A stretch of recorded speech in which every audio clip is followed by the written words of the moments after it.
Okay, well, thank you, Tyson and Megan, for this wonderful conversation we're about to have. Thank you, welcome. So I want to begin by the email I wrote introducing myself to Tyson, knowing that he's much in demand on the speaking circuit, and so I titled my email "Not Your Usual Interview Request," and I said that I'm an evolutionary biologist by training. ... And the reply I got was, "You had me at evolutionary biologist. Been wanting to talk to one of your kind for ages, and the Weinsteins are too anti-woke to be into my work." And so there's the beginning of our conversation. I'm going to want to know, Tyson, why it is that you've been wanting to talk to one of my kind for ages, and why I've been wanting to talk to one of your kind for ages. And Megan, we need to bring you into this conversation. So the topic is Indigenous society in relation to modern life, and also in relation to evolution, the grand evolutionary story, in beginning at a time when all of human societies were indigenous societies, by which we mean living very close to the earth and typically at a very small scale compared to modern societies, for sure. And that makes indigenous societies extraordinarily interesting to evolutionary biologists as a kind of the best estimate we have as to human origins and what made us so different from other species. And so this is what I do, and I have colleagues, and we think we know, but I've actually never, bet on me, never talked with someone who identifies as an indigenous person, and so that's why I'm so interested to have this conversation. And maybe Tyson, you could just tell me why you've been waiting to talk to someone of my kind, and to kick us off, and then we'll bring Megan in, and we'll get going in earnest. Well, I guess your kind is kind of all like you, as like in the autumn of your life and discipline, um, looking to talk to somebody from the kind of, I guess you'd think, Paleolithic kind of communities that form so much of the foundations of a lot of your theories, a lot of those when we were cavemen assumptions and ideas, and so much of which has come more out of pseudoscience than science. So you're in an extremely rigorous discipline that has, like, way back in its origins, just some bits and pieces of wrong story that I feel like I can help you out with. Patch those ones up. There's no reason for the entire thing to fall, just based on a couple of wrong stories at the base of it. Yeah. Anyway, so I feel like there's a bit of a holy grail in your discipline of looking for, like, what's that secret force multiplier in between, a dog thing turning into a whale thing. Like, there's something that we're missing there, and I don't know. We're not quite sure what it is either, but maybe we can find it together. So I guess being a complete, what you call in the States a mutt myself, culturally and biologically and all of the rest. And being an Indigenous person of Australia, and deeply embedded in the cultures of our peoples, all over the continent. And speaking from that liminal space as I am, I feel like I can, mediate in between those spaces a little bit in playful and fun ways that might spark some interesting thoughts. Which your book, Sand Talk, does a great job doing for our audience. Sand Talk: How Indigenous Thinking Can Save the World. And one of the things I like about this book is that you don't set yourself up as some pure vessel of indigenous knowledge. You announce yourself as a mutt, as you just put it. And I want to bring Megan in, and so and tell us a little bit just about check in as human beings, please. Megan, how you enter this picture, how you guys got together, your husband and wife. The audience might not know that, and uh, your path basically to this place where we're talking about uh, Indigenous society in relation to the past, present, and future. Okay, so there's a few things that I need to hold in my head without kind of going into, taking up the entire sort of 2 hours of our of our of our interview. Yeah, there's a bit of a story there, but so I just want to introduce myself then. I guess first introducing myself as a human. Um, but if we're going to sort of carve up, my identity into these sort of labels and terms that people sort of find helpful to kind of understand what informs our behaviours. Um, so I do identify I belong to the Barada and the Gupalbara peoples of central Queensland. So they are my mum's, maternal, uh, clan groups. There's some stolen generation, some sort of lost history in also on my mum's side. So I'm not um, completely informed about the entire picture of her, like her dad's, sort of lineage. Um, but that journey is unfolding, which is exciting. And then on my dad's side, he's a third generation Irish, Australian settler.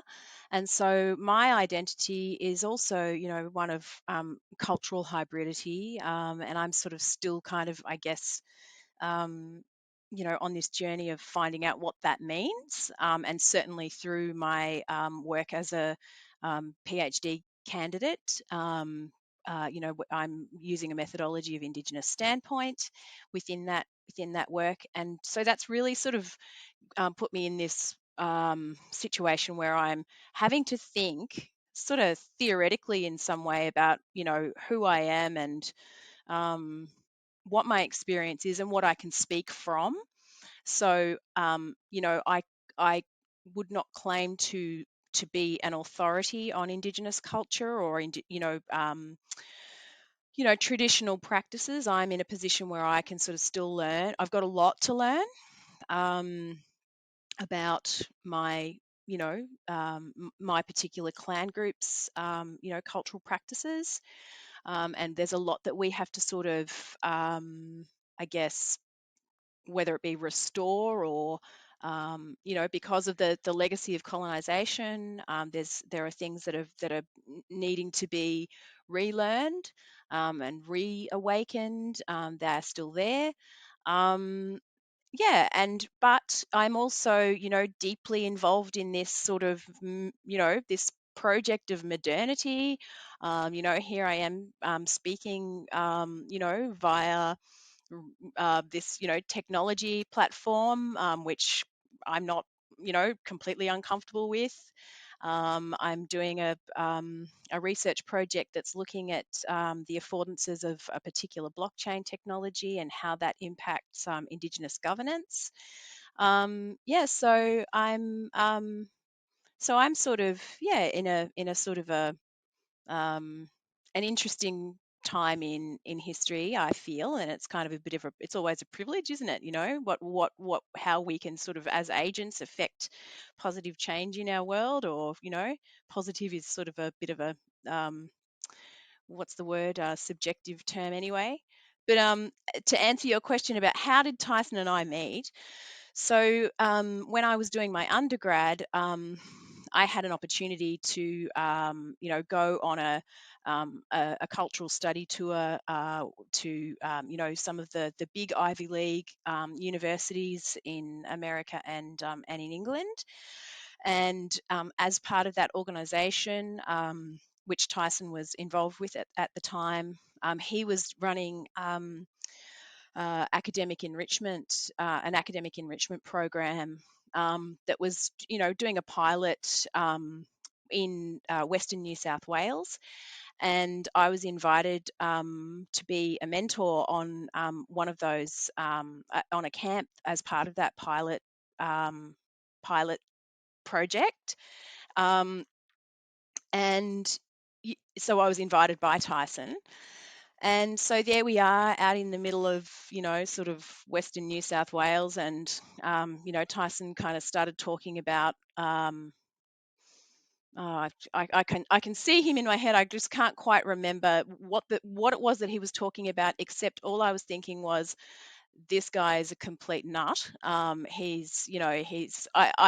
I've got to do is just get through this camp, go home, and get on with the rest of my life. So, and then there were sort of things that happened throughout the course of that week that were just completely transformative for me. There were really deep awakenings for me about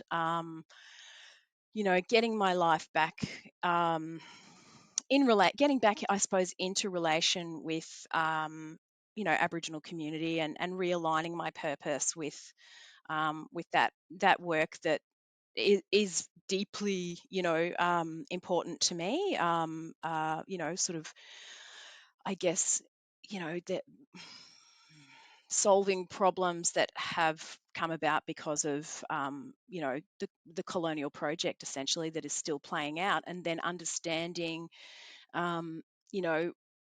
myself within that colonial project, and kind of thinking about what I can do. Long story short, I brainwashed her and now she's in my cult. Yeah. That's the male version. That's the male version. So that's no, that's not true, by the way. That was a joke. People yes, are gonna thank take you, that thank seriously. you. Yeah, the record has now been set straight. So okay, let's dive in. Actually, Tyson, we need to you need to have your turn as to how you kind of found yourself to be a spokesperson and interpreter of, or you might even say a midwife of Indigenous knowledge in relation to the modern condition. Oh well, you see, that's a co-evolution thing with Megs and I. I mean, I was just operating at very much the local level. That's how I've been doing it for decades, just going around with different, local groups and working deeply, with Indigenous groups and communities all over Australia, helping to develop, various different things and doing lots of different ceremony and all kinds of stuff. But you grew up with one foot kind of in the modern world and one foot in the Indigenous world, right? So from the very beginning. I don't know how modern it was. So I grew up more on Australia's sort of frontier, from about 1972, through to the end of the 80s.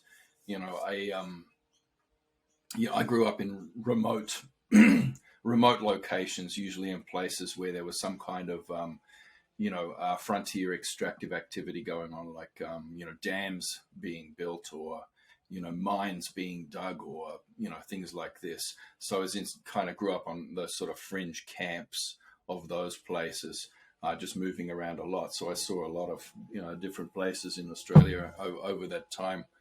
And grew up sort of in the bush as it was dying in these various sort of zones that were being destroyed.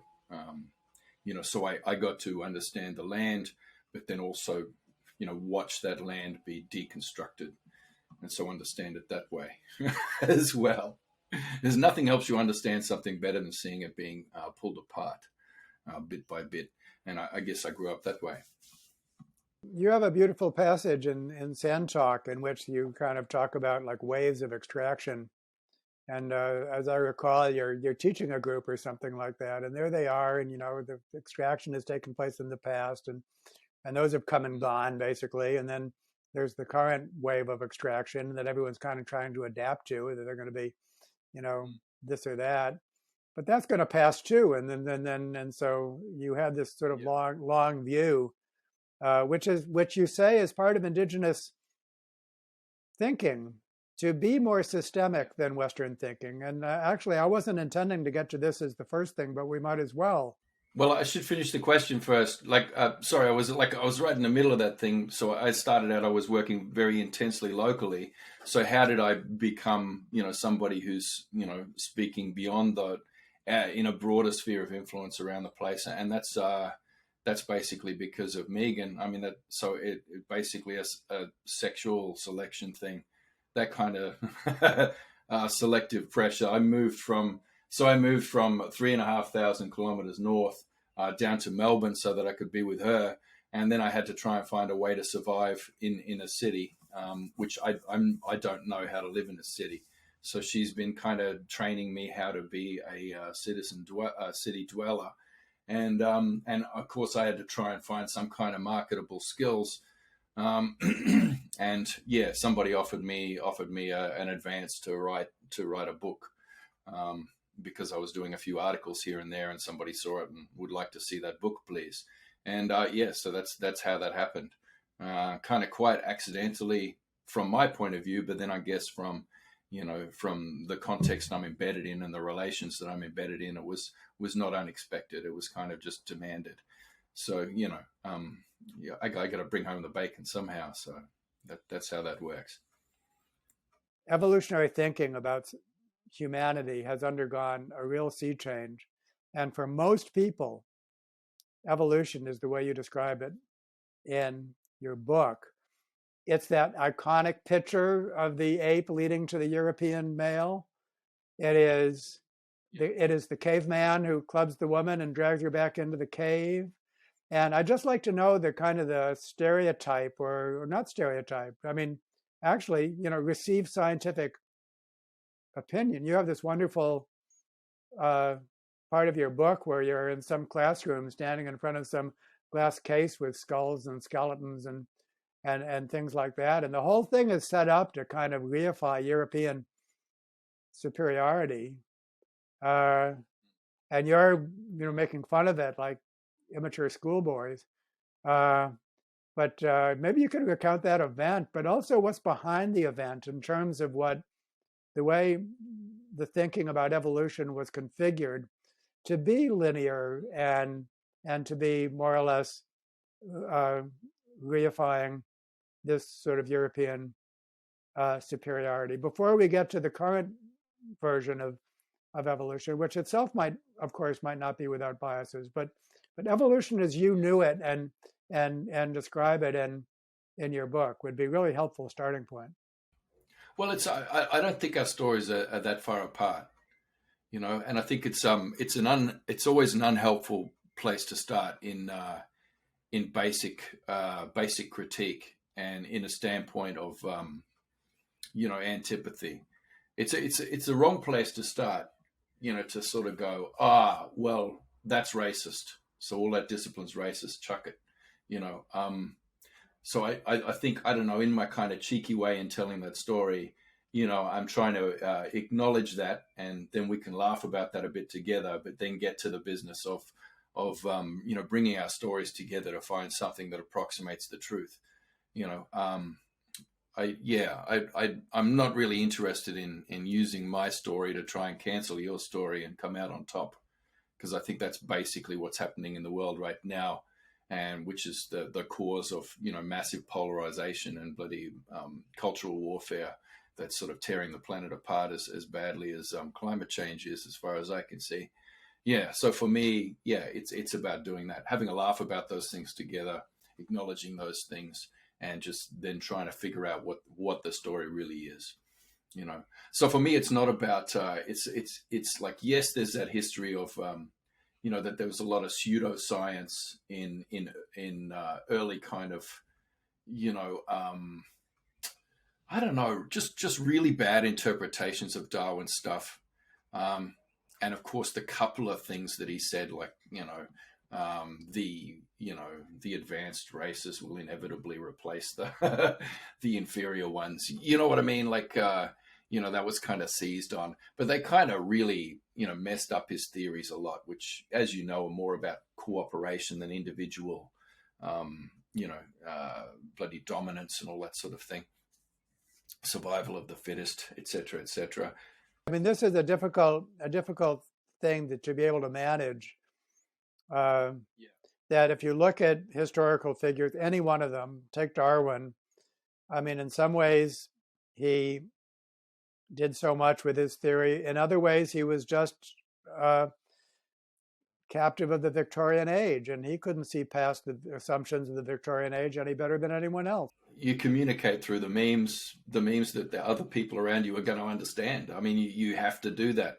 I mean, I could talk how people are going to be talking in 100 years, but none of you would understand me. There would be no point, you know. So anyway, yeah. But so anyway, it's they just went the wrong way with it, you know. So there was a fair bit of pseudoscience that sort of came out of that, and you know, that was kind of there in service of white supremacy, but particularly Anglo supremacy, because white was a very different thing back then. You know, Irish people were not white. Cockneys were not white. You know, it was about Anglo supremacy, and you know, John Cecil Rhodes set up a foundation to expand the influence of Anglo, you know, dominance and empire, to create the Anglosphere, to make it global. And that dream has been realized through that massive fortune, which is still in a foundation today, which is still, you know, taking care of that. The Anglosphere is a thing, you know, and I don't know. You know, white supremacy is a frame that helps with some things, but I think in terms of just for this conversation, yeah, I think that's we can park that there and come back to it if we need to, but I think mostly, you know, it's yeah, I think there are other things to look at that came out of the pseudoscience of the time. So we've acknowledged that that's the source of the pseudoscience. Now let's have a look at some of the fallacies that came out through that have really, really impacted a lot of disciplines, from psychology to economics to everything else. You know, because you basically, I mean, you might be familiar with the works of Napoleon Chagnon, who yeah, that weird anthropologist. And it would be easy to just go, oh, he's a white supremacist. But I mean, he was in service of something else. He was really promoting that kind of selfish gene, you know, free market, bloody rogue, winner takes all kind of philosophy. That was, you know, since around the Reagan and Thatcher era, was all about sort of fragmenting everybody socially, breaking everyone down, making everybody, you know, individual operators within an economy, you know, to make that sort of economic model work. And so he studied the Yanomami Indians. He called them the most violent people on earth. He instigated fights with them, and then escalated them, and then recorded them. You know, and you know, basically, you know, from that really flawed data, you know, showed evidence that humans are selfish, and we really just want to replicate our genes, and that's all we're motivated by, is our own replication and dominance individually. But you know, I mean, a female anthropologist studying exactly the same people found exactly the opposite, and wrote the book, the Continuum Concept, which was about, you know, I mean, the most amazingly cohesive society with the absolute best childrearing practices that everybody should be looking at for raising children. So you know, it's very different viewpoints. So I mean, I guess we'll come back into this, because the question that you've asked is like, there's about an hour in it, and I can't answer the whole thing, but these will be the narratives that we weave together. I know Megan's been looking a little bit, struggling with another project that's sort of grounded in social brain theory. And there's at least two of the really big narratives that come through out of that early pseudoscience that is kind of really affecting that kind of the social brain theory. That's the foundation of another project that she's working on collaboratively with another group. So yeah. Well, let me hear about that. So let me hear about that. What I'm trying to get here is like your current take on evolution from your vantage, and then we'll get to my vantage. Yeah.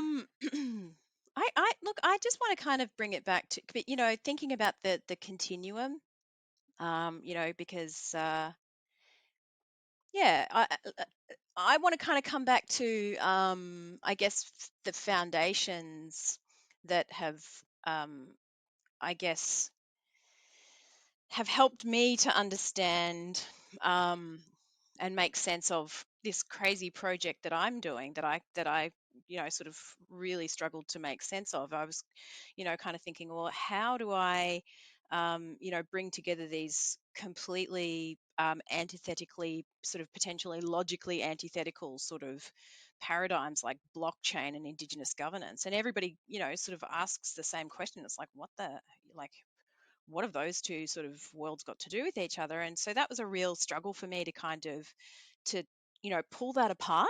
And I had to just come back to, you know the indigenous ways of knowing, being, and doing. There's an epistemological kind of, there's this ontological sort of, these two worlds that sort of have to, I had to sort of be able to, sort of, um, get a, yeah, a rapid sort of understanding of, what it is that I'm in, and this is the interesting thing about the sort of standpoint, kind of part of it, is that you can't really, I mean, I had an experience of going to Nepal during my, undergrad, on a cultural study tour, and that was about sort of taking us out of um, our cultural paradigm, so that we could sort of understand what our understand our own in some way. So there was a sort of, it was like an intercultural communications kind of, aspect to that cultural study tour. And so that was kind of, for me, actually a big realization, was that, while I was there, I felt that my identity as an Aboriginal person was actually more secure, when I was outside of Australia, than it is when I'm here. But that's kind of more of a political thing, which is not really what I'm talking about. So these ways, our ways of knowing, being, and doing, are informed by our relationship with land. And so this, you might have heard the sort of the political kind of slogan, always was, always will be Aboriginal land, when people are kind of, doing these protests for land rights and stuff like that. It kind of goes a little bit deeper, though. It's not just about, ownership. In fact, it's nothing to do with it's not really, I think, even anything to do with ownership, because our our traditional understanding of our relationship with place is not about ownership. We are just part of it, so our knowledge, and our cognitive, you know and I don't have any expertise in sort of, neuro-linguistic programming, or cognitive sort of neuroscience, or any of that kind of thing. But there's this relationship between spatial and, as babies, as we're growing up, we have to go through these stages of being able to navigate our way through space. That's a really critical part of, the formation of the human brain. But then, some of the theories that I'm sure you're familiar with, David, to talk about how our, communication of, what we know to be in place and in space, informed our cognitive sort of development, and our language, and things like this. And so, for me, when you talk about having one foot in both worlds, my experience, um, you know, of, growing up, or, being a human, was also kind of like, I sort of had a bit of one foot in both worlds in a way. But my, sort of the Indigenous kind of side of things wasn't really about having a pedagogical kind of, rationale of this relationship with place. I was growing up in, northern Queensland, running around barefoot in the bush sometimes. But then also, going inside and playing tapes, and, and playing computer games and all that kind of thing, and just, um, but this this understanding of place, and understanding of all things being informed by place and our relationship with place, that knowledge underpins law, our Indigenous law and our Indigenous governance. And so, so I sort of, you know, rather than kind of getting into this social brain theory, well, I guess it is, you know, sort of related to that, because social brain theory talks about, so Robin Dunbar, you know, a lot of his research looks at social groups, so in primates, and the complexity of the relationships within these primate social groups, and the complexity of those social groups uh, is there's a correlation between the complexity and brain size, and particularly around the neocortex, the frontal lobes of the brain. And because of the computational sort of power, I guess, to use that, you know, word, that's involved in managing these complex sort of social relations, the limits of those social networks kind of numbers at around 150. And so that was also Dunbar number. yeah, so the famous Dunbar number, yeah. Um and so, you know, that's uh been sort of observed in human relations as well. And I think I'm pretty sure that Dunbar himself actually looks at Aboriginal societies and sort of finds that pattern within, you know, Aboriginal tribal groups. And so one of the things that's kind of interesting is that, you know, Nick Szabo, you know, a blockchain sort of developer, and, you know, he's a complete kind of, you know, wonder brain. He devised blockchain um, for the purposes of being able to sort of overcome the limits of those, you know, those social that sort of number, you know, those social limits, those social constraints, essentially, because, you know, once you start getting outside of that, exceeding those group numbers, then the groups will start to they either no longer cohere well, or they'll split off and create additional groups, because, you know, you sort of, you know, aspects like trust will sort of fall away, and um, you know, as those groups exceed. So he's kind of, I guess, suggesting, and it, you know, we're sort of seeing it play out as to whether this theory is, you know, is true or not. That computer code can do that work for us. I mean, the whole point of So blockchain is to guarantee trust. Basically it's a mechanism to guarantee trust. So Well, trust is the thing that doesn't scale beyond the Dunbar number, and well, yes and that's no. the idea. And there wouldn't be large scale Because society. transparency is lost if everybody doesn't know what everybody's doing. Yep, absolutely. Yeah. Let me but just yeah, go well, ahead. just to finish that point of the continuum, you know, what I think is interesting is that as we're starting to sort of get into this world of, you know, now we're starting to get into the world of data and big data sets, and you know, data being kind of like the a resource, I guess, if you think about it that way. You know, we're starting to see issues around, you know, potentially data colonialism. I was just in a webinar last night, you know, that was presented by Nick Couldry and Ulysses Mayhas. And I think I may have pronounced his surname incorrectly, who've just released a book called The Costs of Connection, and it's looking at how data is colonizing human life and appropriating it for capitalism, to quote the title of that book. But uh, you know, so the, you know, the appropriation of that data for capitalism, you know, we're kind of, what's interesting is we're seeing, you know, cooperative groups starting to sort of form, um, in a way, as a way of sort of trying to bring those smaller collectives back into relation with, you know, with data. So trying to sort of, give the sovereignty back to, sort of individuals, so that each person can potentially have control over their own data. So I just feel as though, this continuum, we've gone from, land and our relationship with land to kind of like a more increasingly sort of abstracted relationship with, the experience of being a human. But always there's this, this.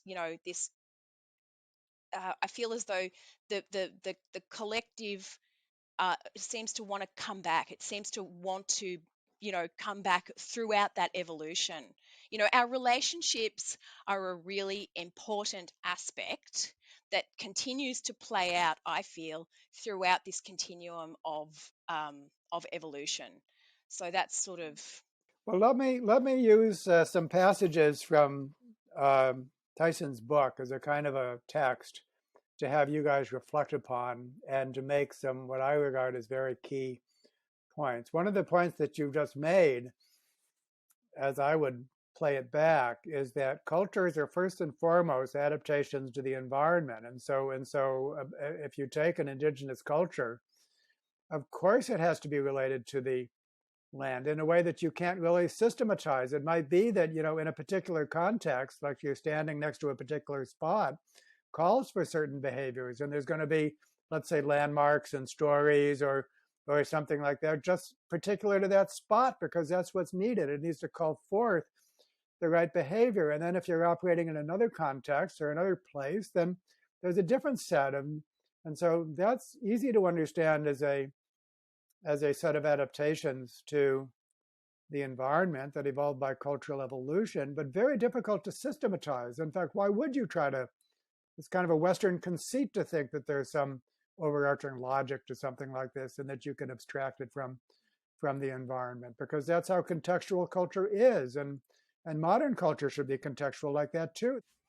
It does work if it's embedded, David, but if it's about trying to create a new layer of abstraction through biomimicry, that's a different thing. It's not responsive. It's not actually responsive to the landscape. Now, I did hear you talking about some of your work. That there's that work you did with the Bible, where you were looking at the Bible and you were kind of mapping it almost like a genome, and then looking at how, at which elements of that genome were being expressed in different contexts. So like one sect over here would be highlighting different passages, in that genetic sequence, if you like, and then this sect over here in a different place, like they're in Alabama, and they're highlighting these passages. So it's kind of like it's the same genome. However, there's different parts of it being expressed in different places. So you're talking about that in terms of, a cultural sort of selection thing going on. But here's the thing. It's and you're looking at there's that idea that it's story. Story is the thing. And yes, we'd agree with you on that. But here's the thing: it's not in that text. It's not just in that story. So for us, the genome, using that metaphor, like the genetic material, is the landscape itself. So the story is in the landscape of a particular bioregion. It is embedded in that landscape, and they're one in the same thing. So it's not I think, therefore I am, as we always say. It's I'm located, therefore I am. That's Elder Mary Graham says that. So it's about where you're located in the landscape at any time, as you were kind of referencing before. But that's the genetic code.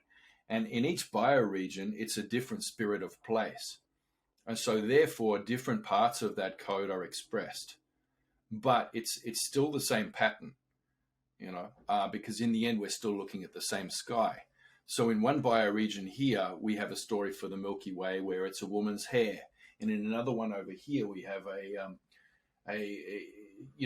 to the east of that, there's a story that it's a canoe.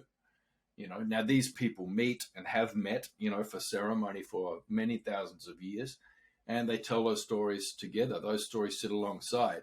And the idea isn't, no, our story's the right story, and we're going to go to war with you about that. It's these stories come alongside each other, and they complement each other. So it's looking at the same thing, from a different angle. It's the same way that science works. Science works really, and when you're playing billiards, you're using Newton, and then when you want your phone to work, you're using Einstein. You shift between theories depending on the context. And so each bioregion has its own unique, selective kind of pressures, you know what I mean? Has its unique pattern of those. And that's the spirit of that place expressing through the landscape into the culture. If humans are embedded in the landscape, then their culture, their language, everything will be a unique expression of that landscape. And so that's why you end up with all that diversity. Tyson, did Bruce Chatwick get it sort of right with his book Songlines? Was there anything how would you comment on because that's, a lot of people read that book, myself included, and kind of get a sense of that. But I just wondered what your own commentary is and opinion is on there are a lot of different points of view on that, to the point where it's become a bit of a tug of war item, in the culture wars, and I pretty much just try and stay away from those things. But so a lot of people sort of say, well, songlines is a mistranslation, and it's it's an Anglo word that's sort of been invented that doesn't really fit what the reality is. There's another book called Song Spirals, which is how a number of female elders from a particular community are starting to describe them. But it's that thing of trying to translate things from one language that's expressed, from a particular bioregion, trying to translate that into a massive monolingual, monocultural, imperial, trade Creole, which is a mishmash of a lot of different languages. So, it is difficult to translate these things across. So, there's a lot of back and forth and bitchiness about that. But, in the end, it's enough to know that there are these, the stories are embedded in the landscape. As I said before, they're expressed in the landscape. They're as much a map as anything else. They're a path. You can walk those stories, and you can branch off from those into other stories, and ultimately they all connect up, which is how our Dunbars used to scale, and still do in some places where it's still working. But it's scaled as a sort of a syndication of syndicates, or what did you say, Megan?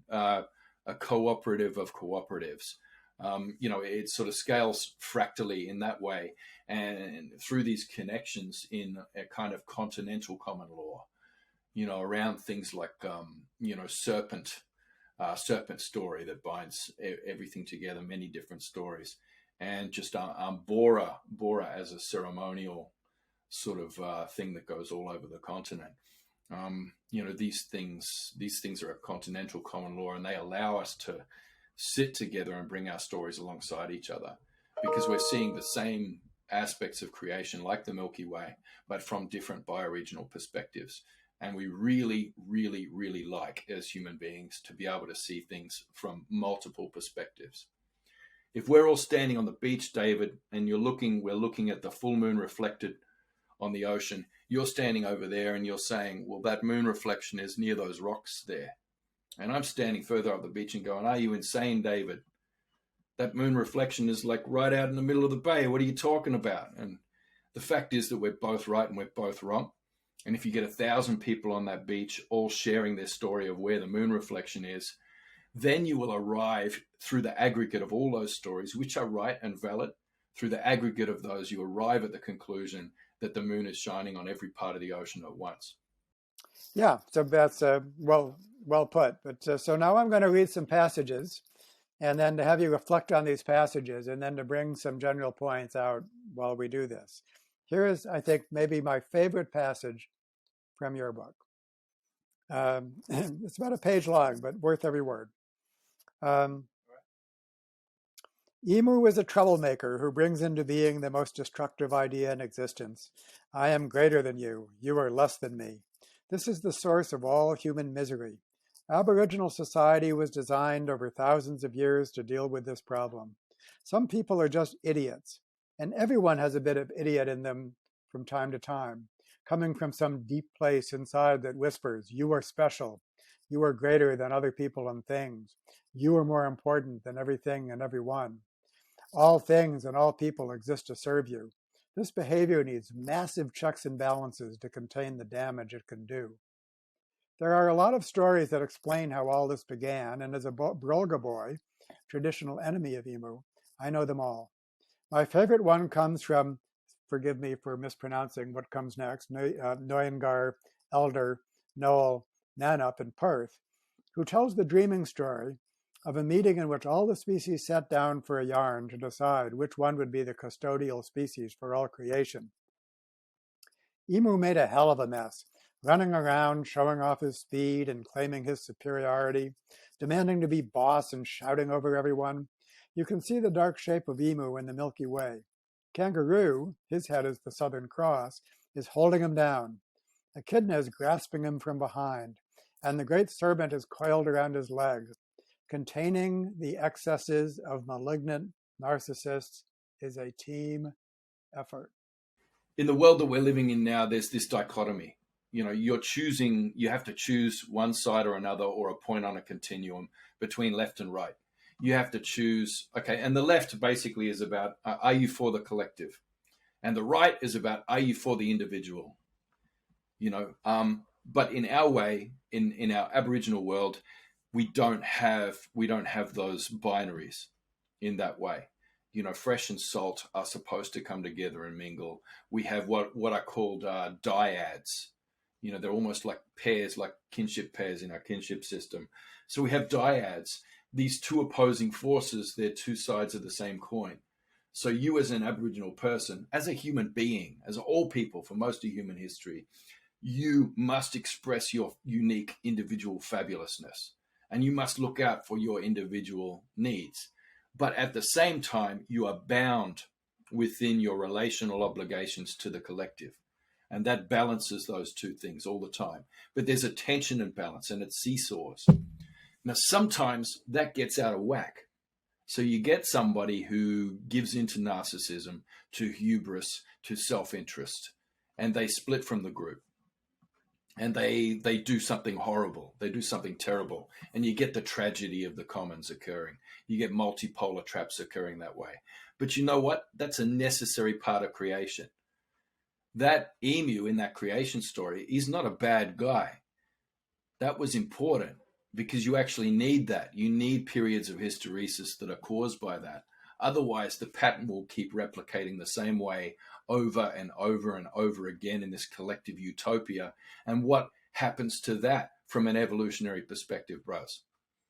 You're going to get entropy. You're going to get a very, a very sick, slow, stupid system arising from that cannot last. So you actually need those little disruptions. You need those ones, and that's part of the force multiplier that creates these massive evolutionary leaps.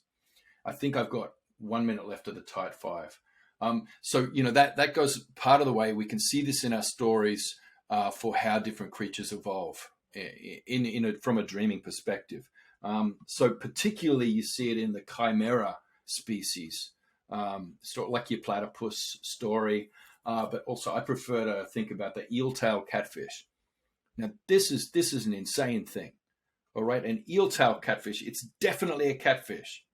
It has the whiskers, and it also has the stings in exactly the same place, the barbs, the poisonous barbs, with exactly the same kind of toxin as a regular catfish, right? Right there under its fins.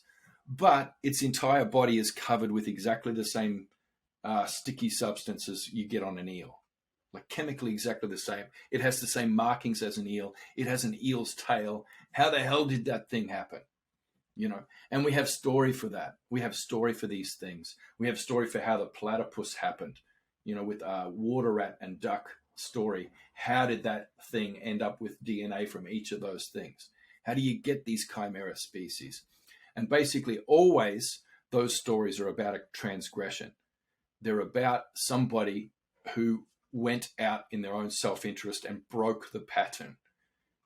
So it's, in an interesting way, it's the pattern breakers and it's the transgressors and the law breakers, the narcissists, that actually create the mutations that make that make evolution unfold.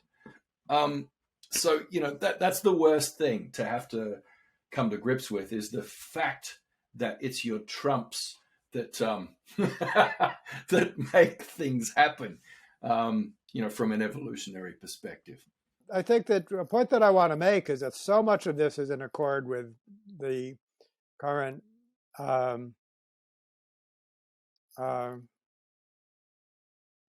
current edition of evolutionary science. And what you call, narcissism is basically the original sin of not just human behavior, but for all social species.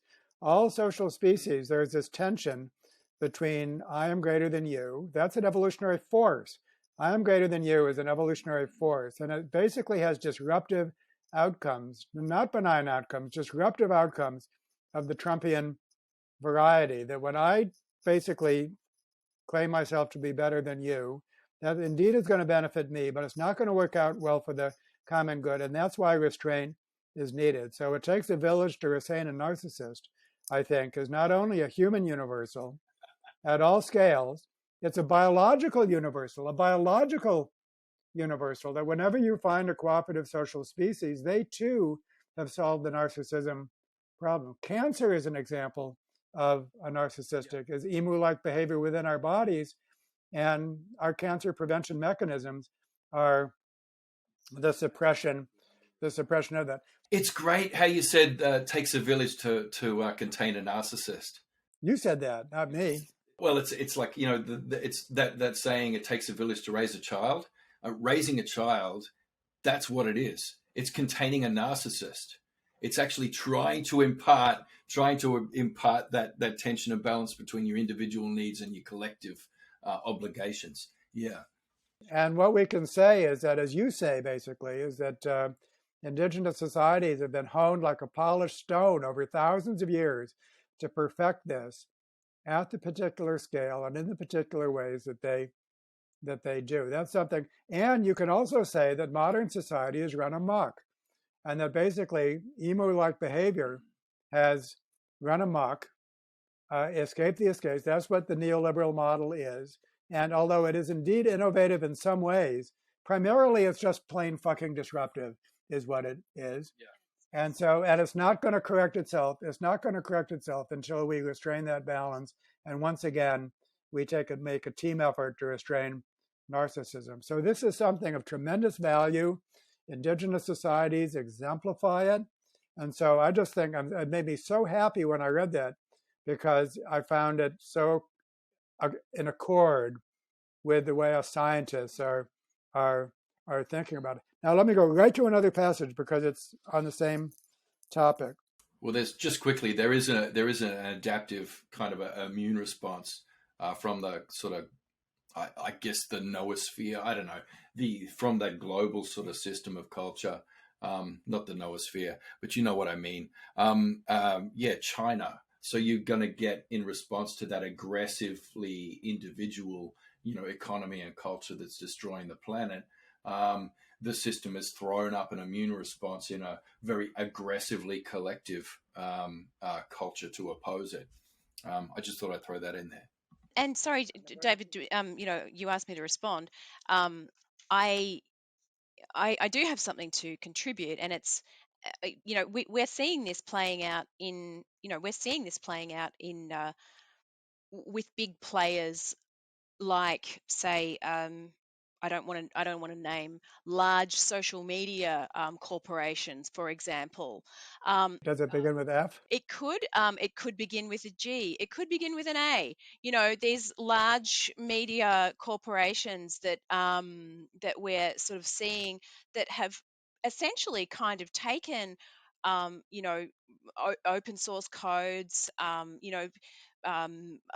resources that sort of were intended for the commons and for the benefit of these sort of the ideals of the visions of the internet, the ideals of the cyberpunks that it was, and they've taken those codes and kind of whether it's the demands of the neoliberal model that has kind of shaped the way that it's sort of played out, where you've got these because if you've got something that a model where the imperative is to sort of increase returns for the shareholders, then your sort of imperative as a CEO, or is to increase the market share for the shareholders.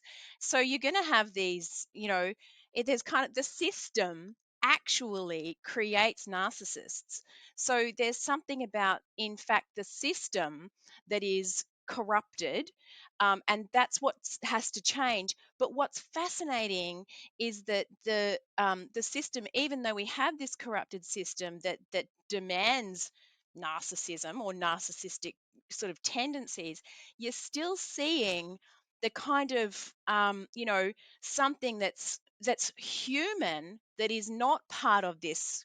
I think it precedes the neoliberal kind of paradigmatic sort of values, and that's coming back and kind of going, I mean, those big the what is it, I don't know. There's an acronym. It's FAGA or whatever they are. These big sort of media sort of entities.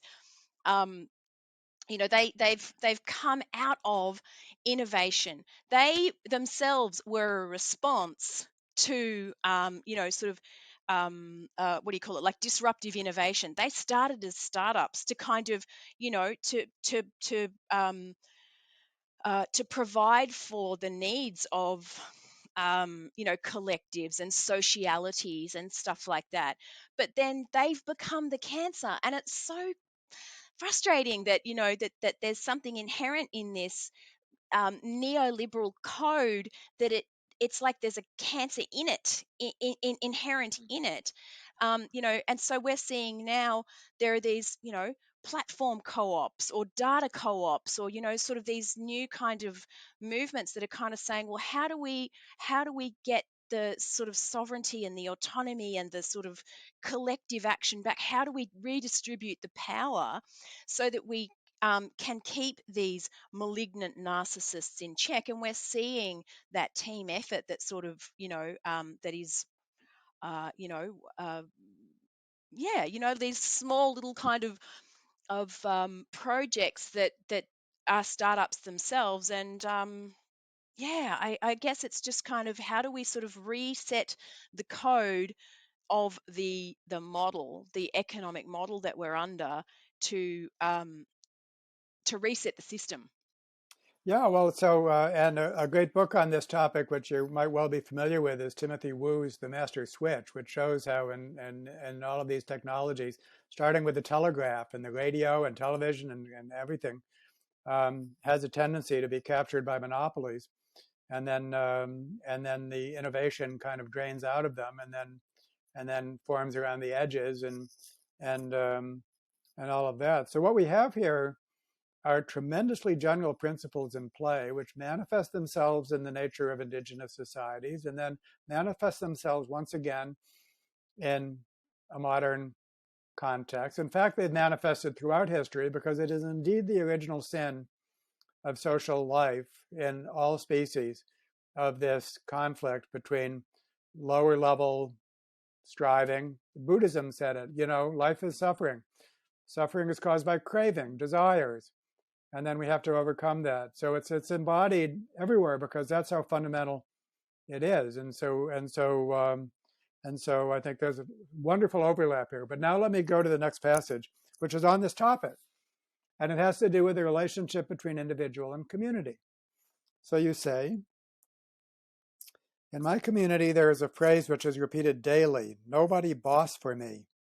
Yet at the same time, each person is bound within complex patterns of relatedness and communal obligation. Indigenous models of governance are based on respect. I'm going to use that word, respect, for social, ecological, and knowledge systems, and all of their components are members. There's a kind of a subordination that takes place, which is implied by the word respect. Complex kinship structures reflect the dynamic design of natural systems through totemic relationships with plants and animals. Respectful observation and interaction within the system with the parts and the connections between them is the only way to see the pattern. You cannot know any part, let alone the whole, without respect. And now let me go to one other place with which you say, this kind of cultural humility is a useful exercise in understanding your role as an agent of sustainability in a complex system. It is difficult to relinquish the illusions of power and delusions of exceptionalism that come with privilege, but it is strangely liberating to realize your true status as a single node in a cooperative network. There is honor to be found in this role and a certain dignified agency. You won't be swallowed up by a hive mind or lose your individuality. You will retain your autonomy while selectively being profoundly interdependent and connected.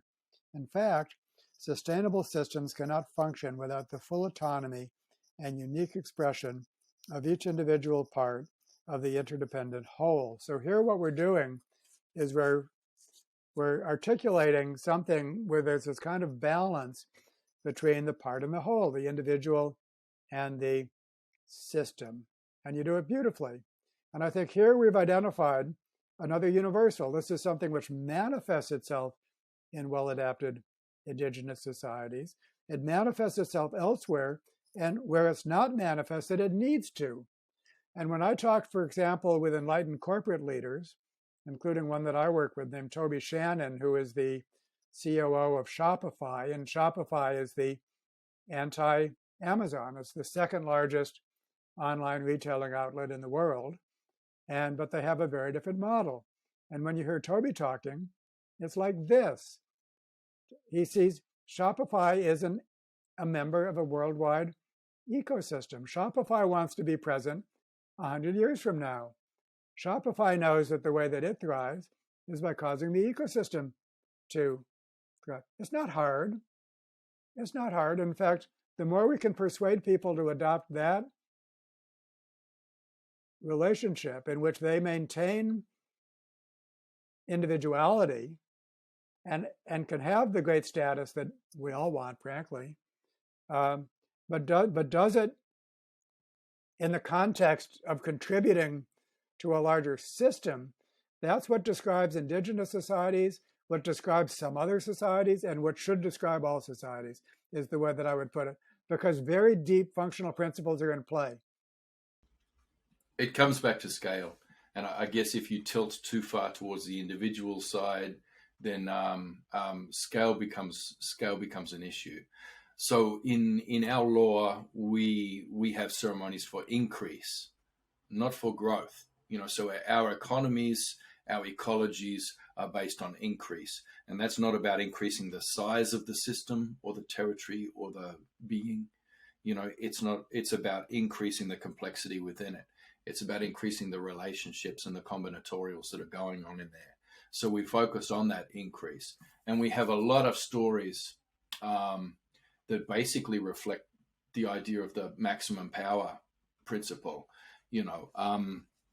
That when something tilts out of balance and tips too much towards the individual interest, then it grows, and that's okay for a fair bit, because you get good economies of scale there, and that's important. In evolution, a system will grow, a species, a being, will grow in size, and it will gain like 25% efficiency at each sort of doubling.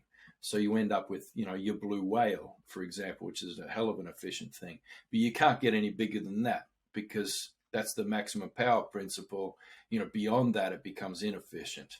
Now we have heaps of dreaming stories that warn us against that behavior of scaling too far individually, that there's a fair bit of it that's healthy, but if it's not balanced within the rest of the evolutionary context around it, the rest of that fitness surface, Like, for example, you can't have a lion that's suddenly 100 times stronger than all the other lions. It has to be responding to all of, it's that coevolution thing. Otherwise, you end up with everything dead. And we have all heaps of stories about that. And it's usually about giant beings that started out smaller and then suddenly got bigger. It's like a Dr. Seuss book, you know. So we have that Tiddalik the frog, who drank up all the water and grew to a gigantic size. We have a huge codfish dreaming on a number of songlines that go right through the Murray-Darling Basin and right down to the sea. These are really important stories, but they're usually about one being that has scaled too far selfishly and is now destroying the landscape in some way. And it always ends with some other entities, Aboriginal people, hunting that thing down. Oh, there's a giant dingo story. It's exactly the same thing, but it always ends with that thing being hunted down, killed, and distributed throughout the system. So it's distributed evenly throughout the system, like all the waters throughout the landscape from Tiddalik the frog, and even just the body, and the genetic material of the giant codfish. It is split up, not just into, so it's distributed in number, throughout the system, but also diversity. So it can't just be all codfish in that system. That codfish is broken down to become thousands of different fish species that are then distributed throughout the system, because you need that diversity throughout the system. Now, any one of those species can increase in number and can increase in complexity, efficiency, a million different ways. But, the size of any single entity cannot, scale too much. Otherwise, the law of the land, the dreaming, is going to give you a big antitrust smack out of nowhere and sort you out that way. Well, this brings me, I have two more major points to cover. Let me progress to the next one, which has to do with Megan. Yes, David, I'm sorry to interrupt you, but I just want to, I want to add, you talk about respect, being, so for me, I feel as though there's a, your question, or what I heard in your, when you raised this point about the, the no boss kind of governance model, but then also, this respect, you highlighted respect, and you talked about, single nodes and agent of change, balanced with the interdependent whole, or sort of an interdependent whole. And it made me think about, well, so then what are the protocols? What are the protocols that kind of inform sanctions for bad behavior? And it also made me kind of think about, it when you it made me think about, when you talk about respect, I think about care. And so I think about, and particularly with any healthy system, has to have care, and it has to have freedom in it, and it has to have agency. And I was in and agency. I was in I'm doing part of a research sprint at the moment through the Berkman Klein Center, and we had Mark Sermon from Mozilla come and speak to us, and he defined empowerment in the data context as meaning whether a person can have power and agency and the ability to act in the digital space. So that's in the data context. Now, empowerment in any context really means ensuring that an individual agent can have power and agency and the ability to act, and so that's freedom. And so one of the theories that I'm sort of looking at in my PhD is governmentality. And so basically that is, I don't know if you know much about Foucault's governmentality theory, but it's really, it's kind of like the center, the power center distribute, or sort of having their it's basically getting the needs of the center kind of being performed by the agents kind of out, right out to the peripheries. So you as an entity in relation with the state, you start performing the state's functions essentially, and you start kind of self-policing in a way, and you start limiting your own freedoms. And so in some way, what I think is what I see happening is there's a similar there's an issue here, and it's related to that governmentality where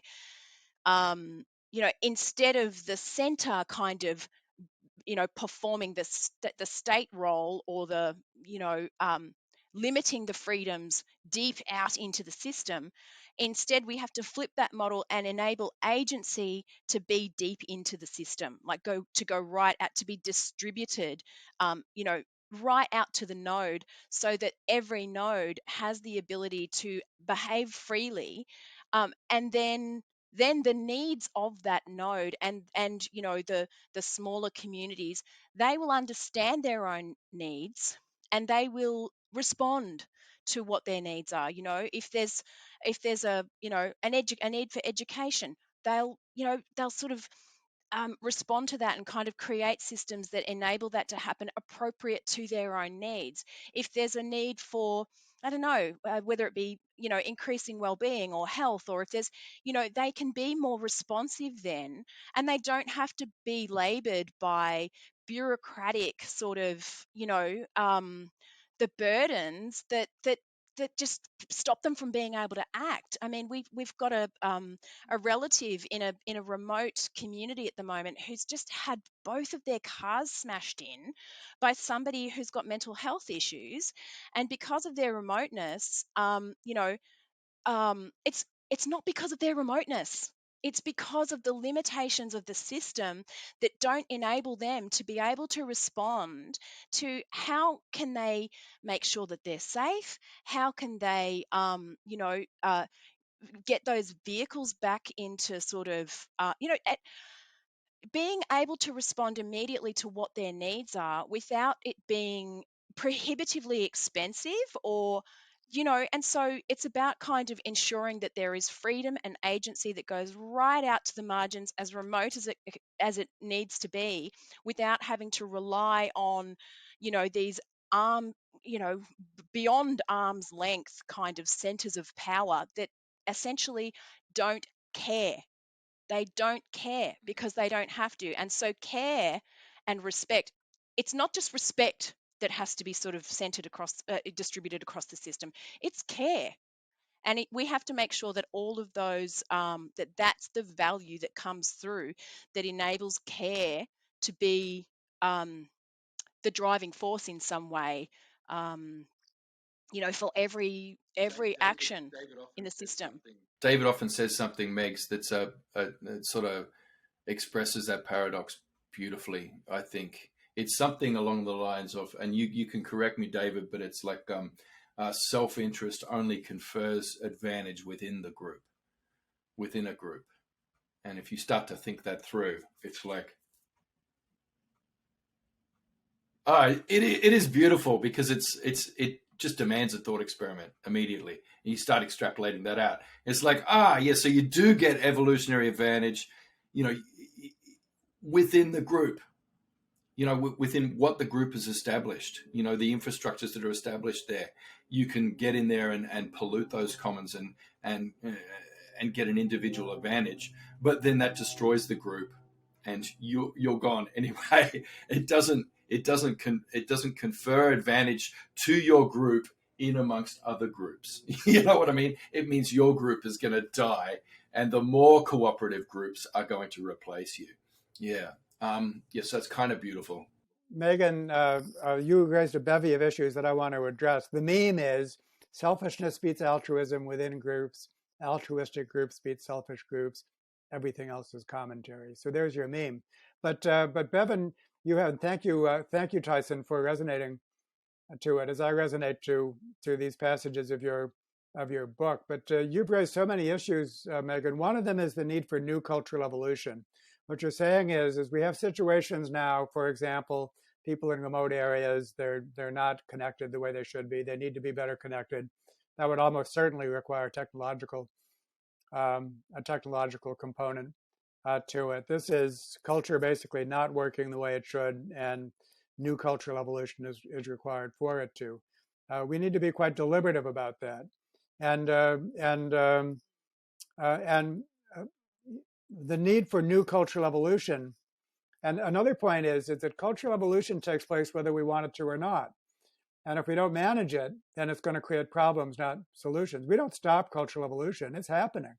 And it's happening in indigenous societies. And here's where you speak to that, Tyson, another passage that I love. Blackie talks about decolonizing movements that have been so intent on rejecting Western systems of thought. They focus too much on ways of knowing rather than ways of being, causing a lot of indigenous knowledge to be lost in theory rather than being embedded in daily life. On the other hand, the recent obsession with ontology has swung the pendulum back the other way as people seek authentic but individually unique foundations for the traditional knowledge they report on in various media. And all of this branding and rebranding of indigenous knowledge, things can become lost or contaminated. This is not like replacing wood with, I love this part, this is not like replacing wood with roofing iron in the manufacture of fishing boomerangs. That's fine, as it demonstrates continuity and adaptivity in response to change.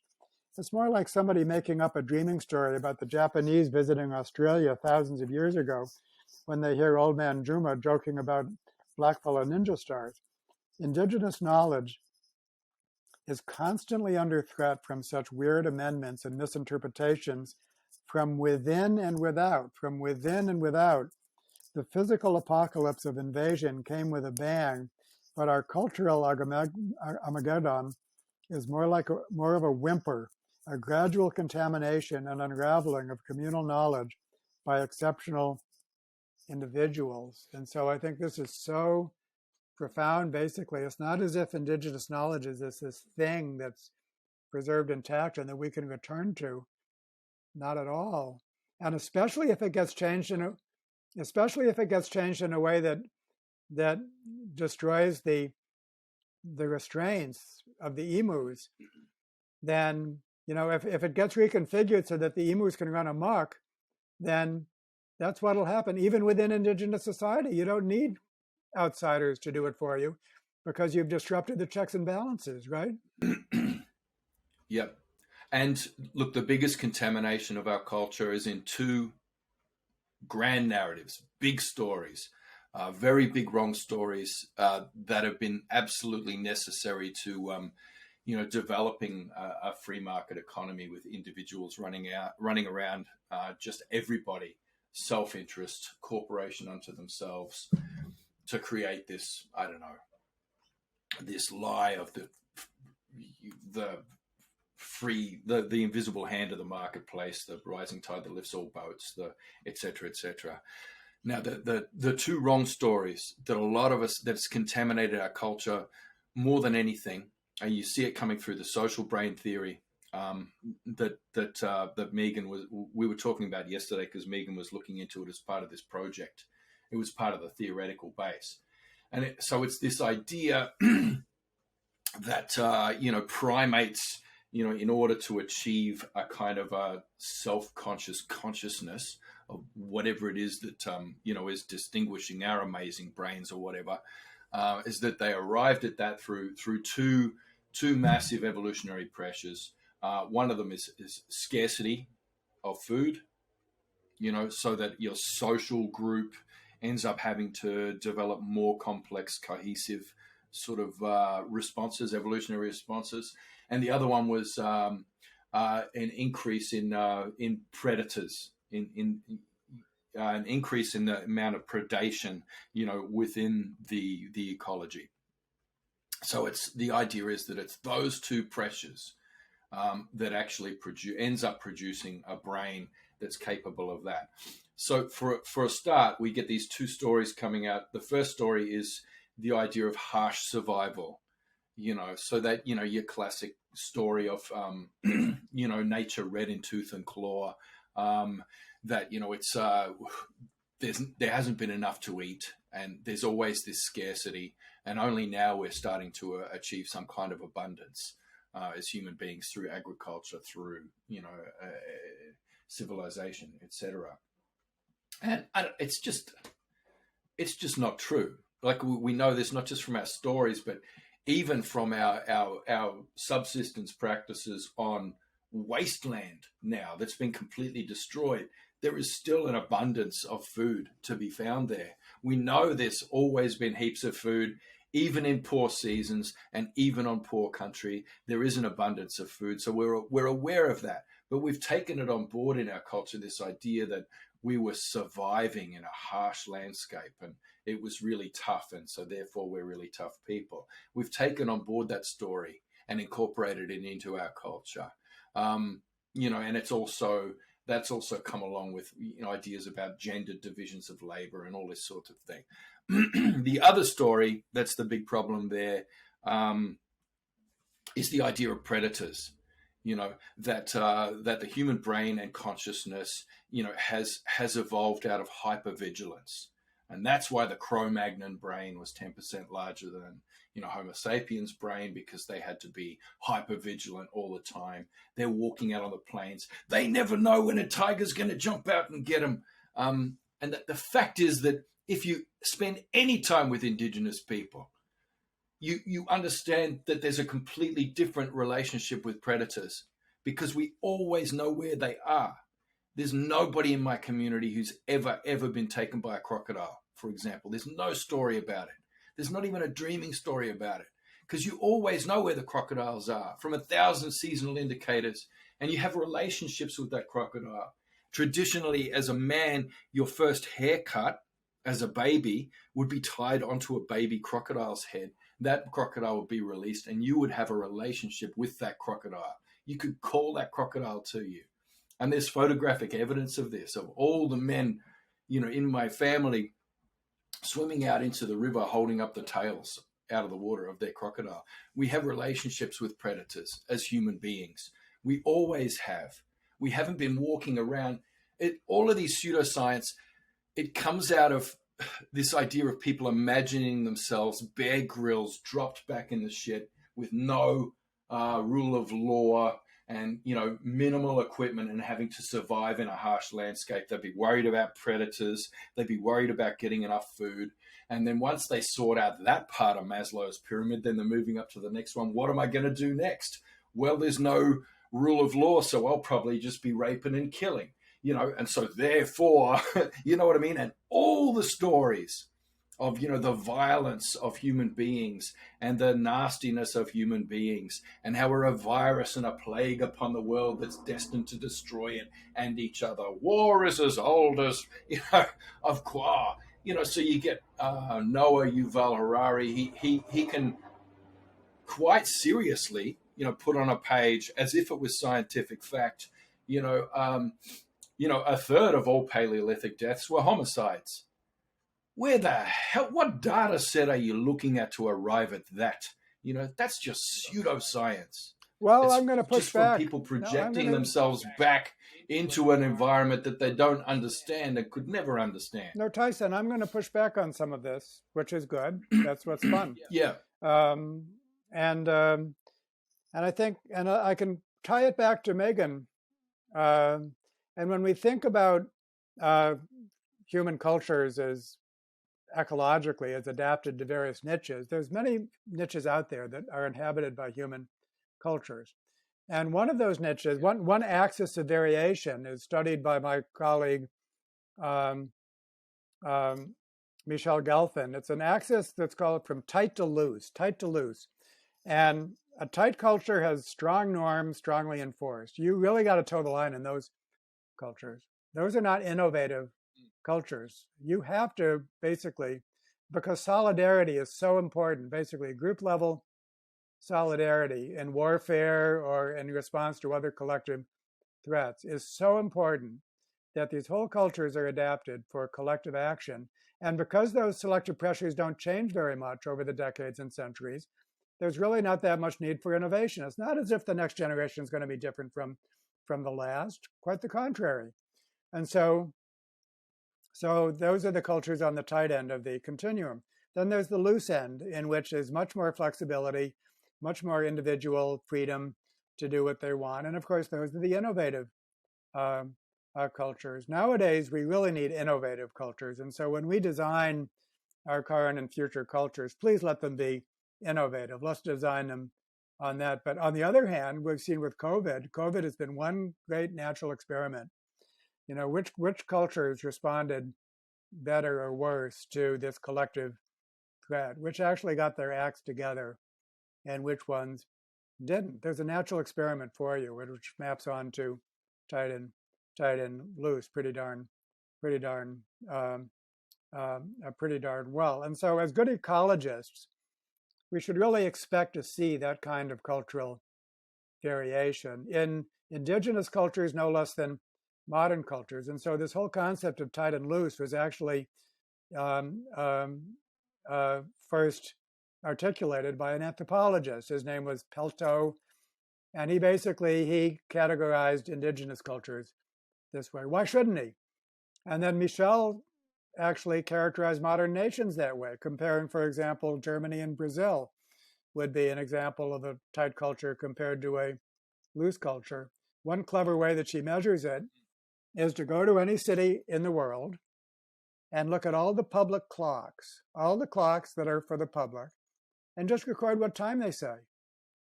In a tight culture like Switzerland or Germany, there'll be a lot of agreement. And in a loose culture like Italy or Brazil, there's your proof. There's your proof. I mean, can't argue with that. And so I have a German colleague. He's a very famous economist. If he's 1 minute late for a Zoom meeting, he just profusely apologizes. He spends a minute talking about how apologetic he is, begging for my forgiveness because he's a minute. So consensus is the variable that's measured for tight culture? Well, in that case, I mean, there's lots and lots and lots of measures that of this, and so I mean, there's a big literature. So I think that this is the kind of expectation of cultural variation. There's no single thing we can say about cultures, at least not in these respects. And on that point, I think there are some cultures, old and new, indigenous and modern, where there was chronic between group conflict at various scales, chronic, never ending.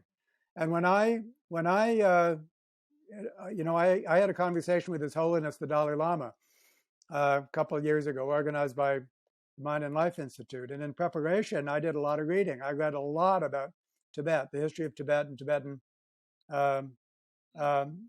Buddhism. And the cultural evolution of Buddhism took place in the context of chronic warfare at various scales, never-ending warfare. And so it is indeed the case that there are some cultures, not all cultures, but some cultures in which a very large proportion of the men die violent deaths. That's just the way it is. And the one that I'm familiar with. Well, it is now, but those cultures don't survive more than a few hundred years. Well, no.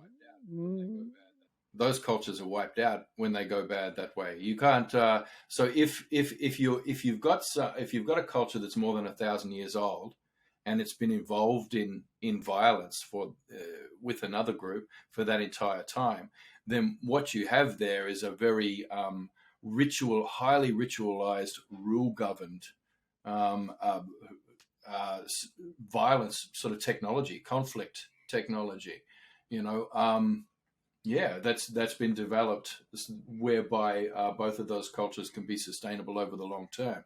But if it is, as you're saying, like hyper-violence, chronic violence, no culture will survive that for more than a couple of centuries.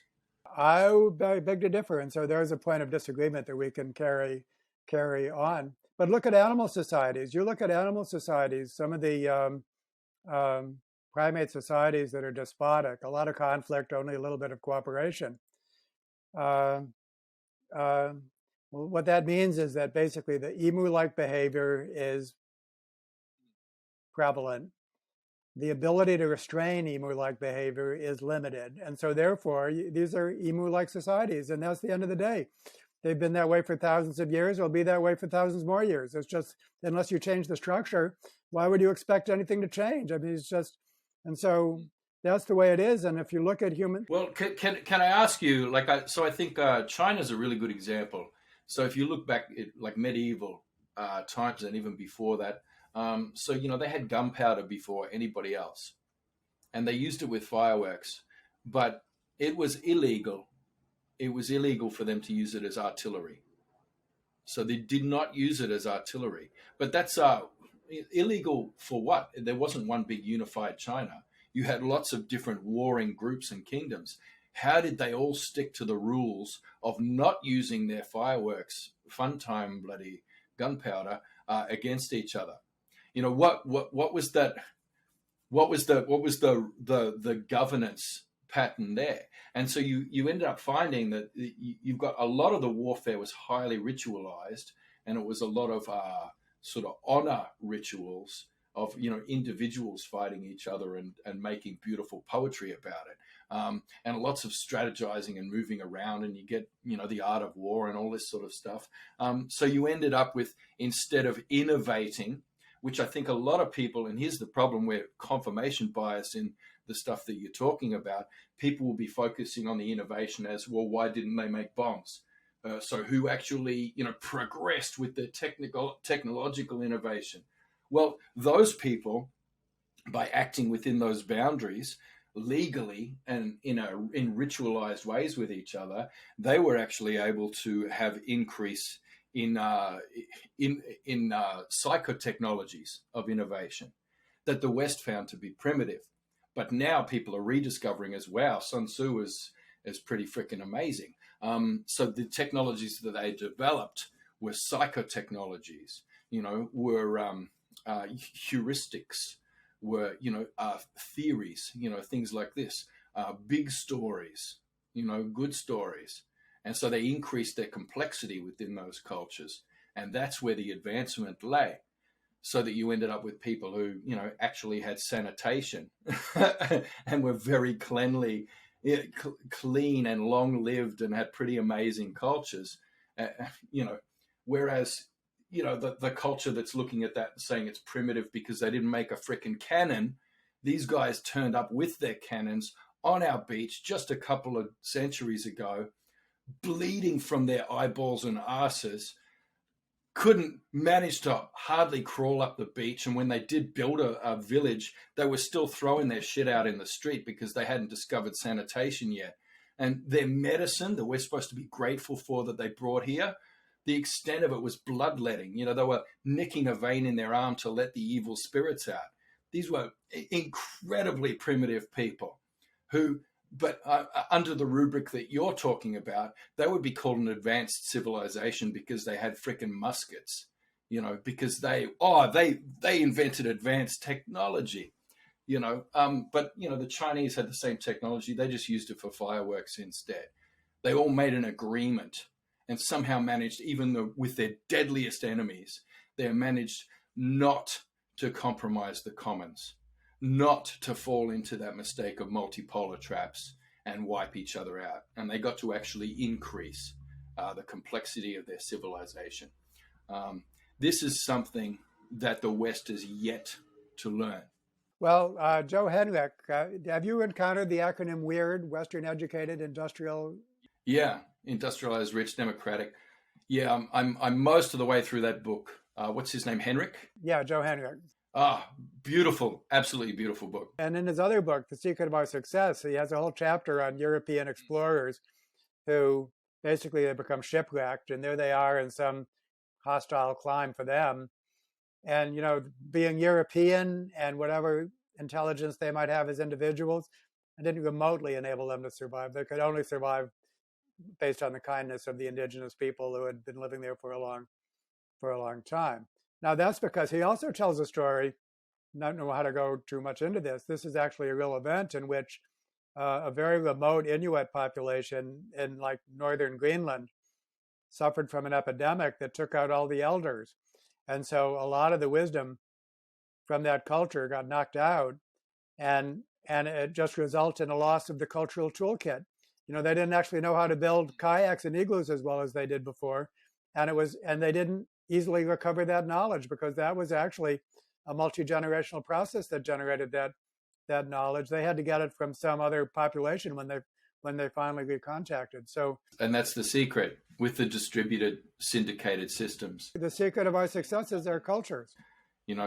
That's important because it means it's an anti-fragile system because we're interdependent, not just within our tribes, but between our tribes. Even the people we have warfare with, we still have, ambassadors in there you've got people in different clans there who are keeping the entire knowledge of your tribe, even if we're at war, who are keeping that on the off chance that there might be a red tide or something and your tribe will get wiped out.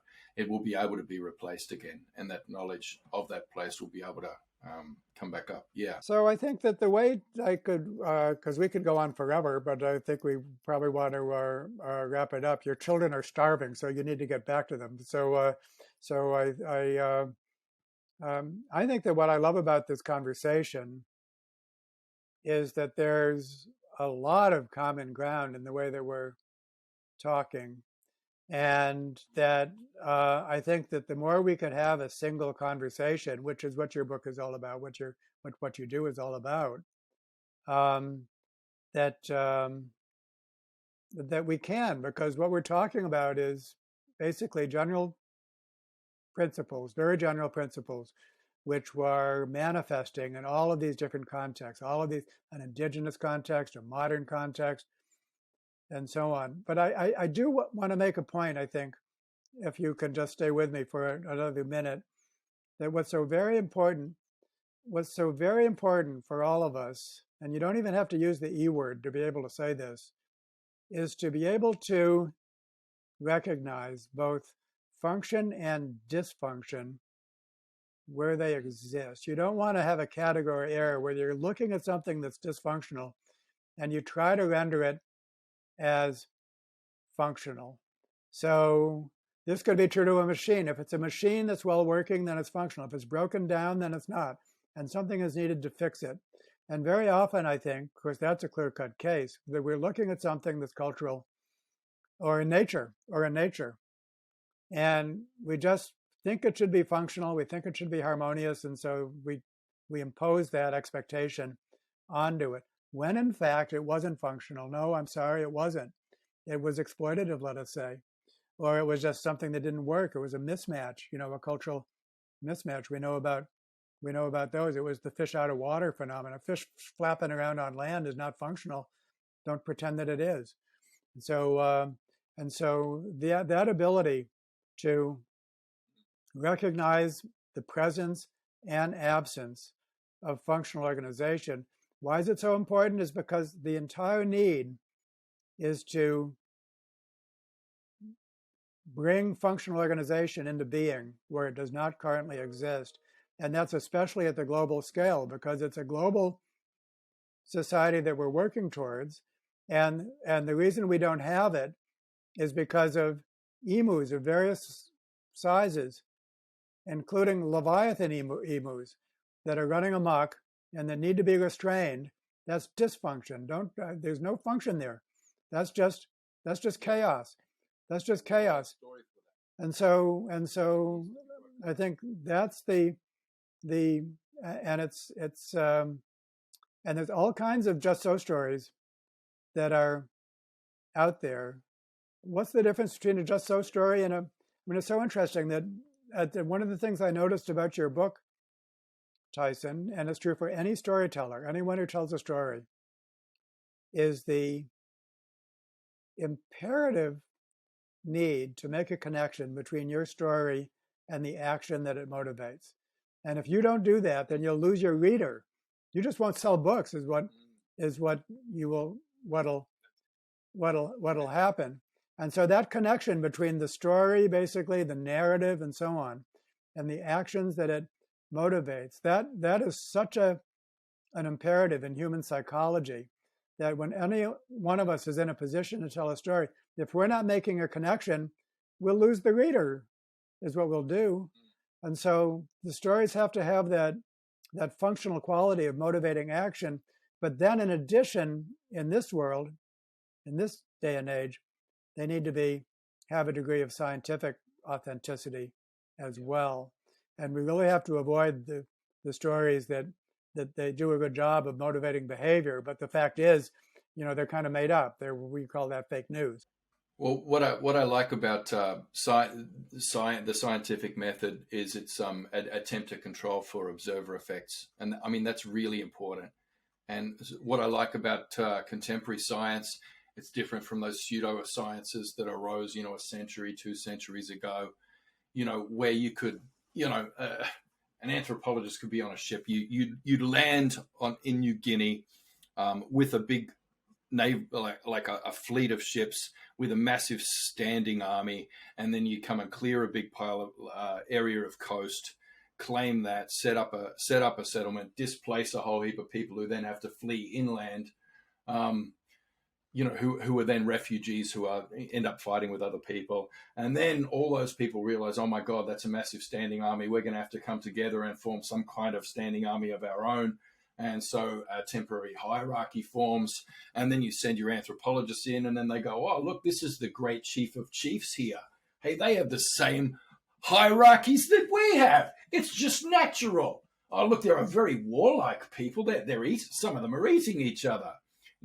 Could it be because they're freaking hungry because you destroyed their freaking yam fields and there's a whole heap of refugees? No. So there's a lot of observer effects there that modern science would absolutely control for and sort out really quickly. But, unfortunately, there are a few of the narratives from the pseudosciences of centuries ago that are still kind of polluting, the foundations of our disciplines. And it's very good to, do the natural experiments you're talking about and look back before and kind of rerun those ones, and control for those. We need to acknowledge that here's another a universal statement. It's hard for anyone to see past their own culture, past, present, or future. And so that means that we have to really talk about emu behavior. It's not intentional emu behavior. It's just we can't. It's so hard, is what it is. And so therefore, unless we're inclusive in the scientific community, that's the first thing. We have to expand the whole scientific enterprise to include so-called non-weird cultures in addition to weird cultures. And then it's just basically it's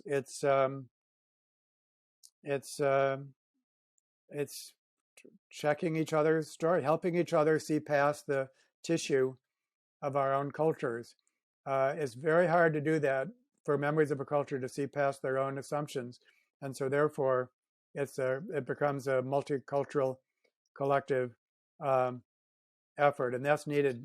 Well, it's another thing that modern science is doing really well. It's able to facilitate dialogue across lots of different disciplines and across vast spaces as well in different cultures. I think science is doing very well at that, and I'm totally on board with that project.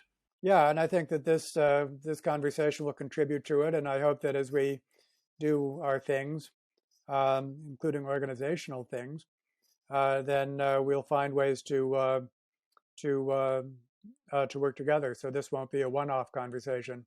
So this will be something where we can find ways to continue to work. Hearing you talking about these ideas of function versus dysfunction, and my question is, and then you've used the words universal and global, and I, and we've covered throughout this conversation, that sort of balance between, the local and the interdependent wholes, and so global versus local. And so I'm sort of thinking about like localization and diversity and agency and freedom, and I my question is it possible to sort of arrive at, I don't think it needs to be said that there is a global and universal understanding of what signifiers of function versus dysfunction are. like what signifies harm, what signifies well-being, what are the sort of the indicators that we need to kind of be able to sort of read, as information within our local and diverse kind of, centers of knowledge, and, that kind of inform that we have a global agreement on what constitutes function and dysfunction for everybody, so that we're not so that we are kind of keeping, harms in check. And I think that's probably really the challenge that we are probably faced with, is just kind of saying, well, what are we at? Where's the extent to, where are the limits of sort of like the costs? Like the what can, when is it okay to sort of start encroaching into harm? When is it okay to enslave people? When is it okay to, to have sort of people in, living below the poverty line? And all of these questions of, when is it okay to sort of to accept that, the entire east coast of Australia is on fire, and then, on the opposite side of the world, as the globe sort of rotates, the east coast of, what's now known as, the United States is on fire, or, and all of these kinds of, questions like, when are we going to sort of, I guess, start coming together to say, let's agree, because we've got Kyoto agreements, and governments that are kind of, sort of saying, well, we're going to sign on to that environmental sort of global policy, but we're not. And, we're and I know that these conversations are happening at sort of global levels, but I think there's an issue when you've got, people in positions of political power who just refuse to play the game. And clearly we are seeing that, representative democracy is sort of failing. I don't know that there are any sort of systems of governance that are effectively addressing the meta crisis that we're seeing ourselves in, in the world at the moment. And so I think that the questions are, what are our protocols globally for recognizing those, signifiers of dysfunction? Before I address that, Megan, which is not to say that I have answers, I wanted to get back to some kind of social brain, this idea of a social brain, because there's a version of it that's going to be another conversation that you can listen to. It's called the social baseline hypothesis, and it goes like this. The one constant of human evolution was to be a part of a small and largely cooperative group, even when those groups were warring with other groups. We occupied all these different niches, so much differed, but the one constant is that we existed never alone as individuals, always in the context of small and, for the most part, highly cooperative groups. And as a result, the genetic evolution of our brains and bodies seamlessly integrates into personal and social resources. Our brains and bodies don't distinguish between our personal resources and our social resources. And as a result of that if you isolate an individual and you truly remove them from a cooperative group context, the brain and body interprets that as an emergency situation. And the most therapeutic thing you can do is simply return the ant to its colony, return the person to the small cooperative group. So much good can take place when that's where the regulation, self-regulation, no, it's always group regulation in this context. And everything that we associate with cognition, like decision-making, memory, perception, actually is a group level phenomenon. Distributed memory, I mean, you have a fine sense of that from indigenous societies. Everything you need to know is not in your head. Absolutely not. It's all in other heads. You have to get it from there and so on. So this is the sense in which the idea of a social brain, a group mind, collective this, collective that, as far as our psychology is concerned, is something we have to rediscover. It turns out that the social psychologists of a century ago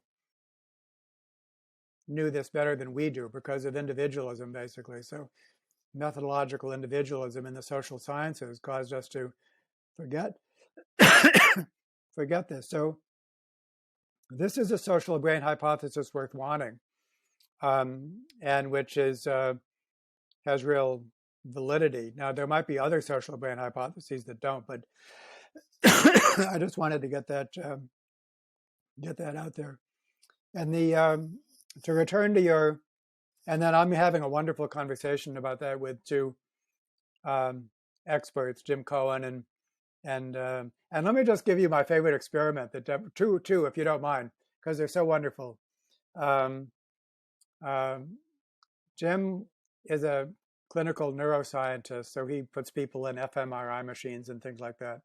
But he also sees clients, and so he had a client who was an old World War II veteran and who was suffering from late onset trauma, post-traumatic stress.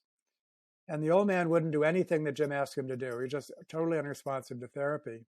And then he says, I want my wife with me. And so Jim had never had this request before. He'd only treated individuals.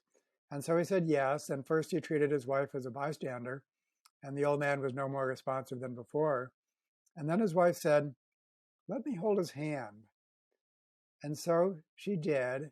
And immediately he opened up to therapy.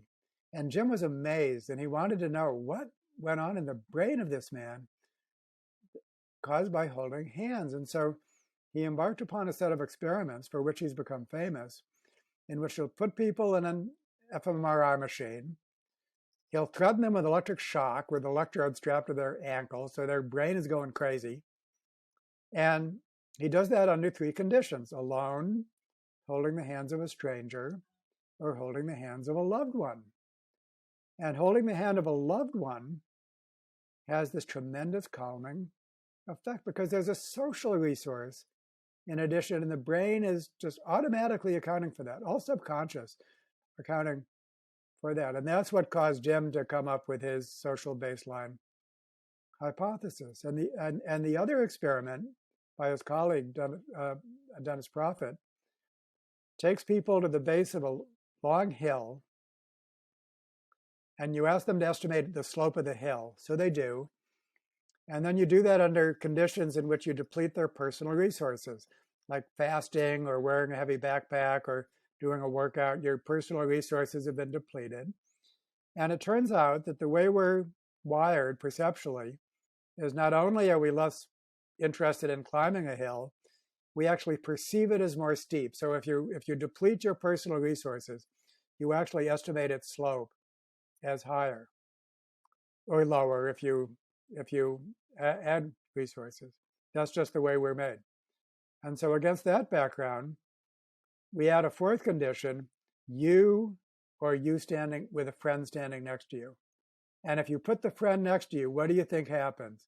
The slope of the hill goes down. Just as if so that seamless integration between personal resources and social resources, which takes place beneath our conscious awareness, is what it means for the individual brain to be not an autonomous unit. Not an autonomous unit. It's hooked up with others, with cooperative others. That's how we're made as a species. Unilateral action within that. That's what kind of sidesteps the maximum power principle. And all of the checks and balances that you have in the law of the land, as natural laws and even the laws of physics. This is how the destruction of systems occurs. It's through that unilateral action. And you think you're innovating, but you're really just that, hypothetical lion that's suddenly 100 times stronger and faster and can only result on everything on the Serengeti being wiped out. You know what I mean? Your you can't power up beyond what the rest of your community is doing as an individual. But not, and when I say community, I don't mean just your like community. I mean human, non-human, your place, the land, everything around you. So I can show you this very quickly, a natural experiment that I've been doing. Actually, it's not natural at all. It's an unnatural experiment. Sorry, but it's a kind of a practical experiment that I've been doing in this, like a physical thought experiment in unilateral innovation. So what I wanted to do was to look at something that I decided was a problem in my culture, and then make a new innovation, a new technology in my traditional culture unilaterally that I would introduce.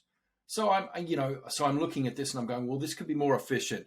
Why do I have to carry a spear thrower and a club and a throwing stick and a digging stick? Why can't I, and a little spear, a short spear? What if I combined all of these things so that I only had to carry one implement? I could have this like blackfella Swiss Army knife. All right. So I actually made it. I created this abomination. That's quite pretty. And I think if I unleashed this upon my culture, this would destroy entire landscapes. And you're thinking, well, how? That's a really good innovation. That means instead of having to carry 8 implements, you've just got it all there in one. You just have to have this and your spear and you're all good. Because it flies really well. It's a good throwing stick. It digs really well. I can spear stingray with it if I'm stuck without a spear, or I can use it to throw a spear. It's a really good woomera. I've got a club. I can fight with it. I can dig with it. I can do everything. But it would destroy our entire landscape, because all of those tools, you need that diversity in those tools. That's come from a landscape and a culture that's embedded within a landscape.